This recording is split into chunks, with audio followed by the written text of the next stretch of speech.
Pengendalian PT Angkasa Pura. Pengendalian berjalan bersamaan atau concurrent control adalah jenis pengendalian yang paling banyak digunakan di PT Angkasa Pura. Ini dikarenakan pengendalian jenis ini memungkinkan pengawasan langsung terhadap operasional bandara yang berjalan secara real time. Contoh penerapannya yaitu pada pengawasan terhadap layanan penumpang, seperti pemantauan langsung terhadap proses check-in, boarding, dan layanan lainnya di lapangan untuk memastikan bahwa semuanya berjalan sesuai prosedur.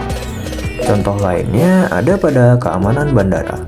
Pengawasan langsung oleh petugas keamanan untuk memeriksa apakah prosedur keamanan diikuti dengan benar. Langkah-langkah pengendalian. Yang pertama ada menetapkan standar kinerja dan target.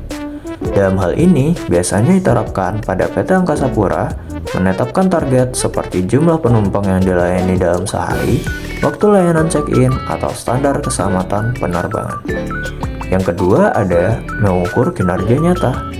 Setelah standar ditetapkan, PT Angkasa Pura mengumpulkan data nyata tentang berapa banyak penumpang yang dilayani, berapa lama waktu yang dibutuhkan, atau jumlah insiden keselamatan yang terjadi. Yang ketiga, membandingkan kinerja nyata dengan standar kinerja yang ditetapkan. Misalnya, jika target waktu layanan check-in adalah 15 menit dan kenyataan rata-rata waktu layanan adalah 20 menit, maka ada penyimpangan yang harus dianalisis. Dan yang terakhir adalah mengevaluasi hasil dan mengambil tindakan koreksi. Jika standar tidak tercapai, PT Angkasa Pura akan melakukan evaluasi lebih lanjut dan mengambil tindakan perbaikan. Proses pengendalian internal dan eksternal.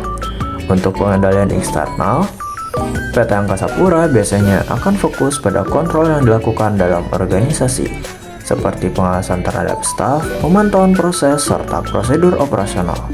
Contohnya ada pada sistem pengawasan internal terhadap kinerja operasional sehari-hari, audit internal, dan juga pelatihan keamanan.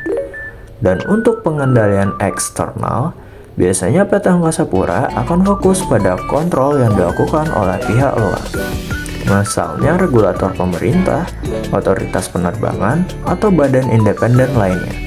Contohnya ada pada pemeriksaan dan sertifikasi oleh otoritas penerbangan sipil atau inspeksi keselamatan dari lembaga-lembaga eksternal. Dengan model pengendalian yang terstruktur, PT Angkasa Pura dapat memastikan bahwa operasionalnya tetap sesuai standar dan memenuhi target yang ditetapkan. Dan itulah bagaimana pengorganisasian PT Angkasa Pura I bekerja. Perlu diketahui bahwa sumber yang kami ambil berasal dari sumber yang terpercaya. Sekian, terima kasih, sampai jumpa lagi.